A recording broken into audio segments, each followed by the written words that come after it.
যাবে না, এই কথাটা আপনাদের মনে রাখতে হবে। বেসরকারি বিশ্ববিদ্যালয়ে ভর্তির ব্যাপারে যাচাই বাছাই করে ভালো বিশ্ববিদ্যালয়গুলোতে ভর্তি হতে শিক্ষার্থীদের পরামর্শ দিলেন শিক্ষামন্ত্রী নুরুল ইসলাম নাহিদ। বিকেলে রাজধানী তেজগাঁও সাউথ ইস্ট বিশ্ববিদ্যালয়ের স্থায়ী ক্যাম্পাস উদ্বোধনী অনুষ্ঠানে এই পরামর্শ দিলেন তিনি। বিভিন্ন অনিয়মের জন্য 15টি বেসরকারি বিশ্ববিদ্যালয়ের বিরুদ্ধে এরই মধ্যে ব্যবস্থা নেওয়া হয়েছে বলেও এ সময় জানান মন্ত্রী। তরুণদের মানব সম্পদ হিসেবে গড়ে তুলতে সরকারের পরিকল্পনার কথাও তুলে ধরেন শিক্ষামন্ত্রী।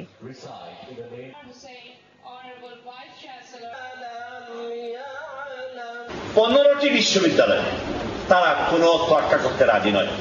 তাদেরকে বহু অনুরোধ, বহু রকমের চেষ্টা করা সত্ত্বেও তারা ক্যাম্পাস পরিবর্তন করবেন না।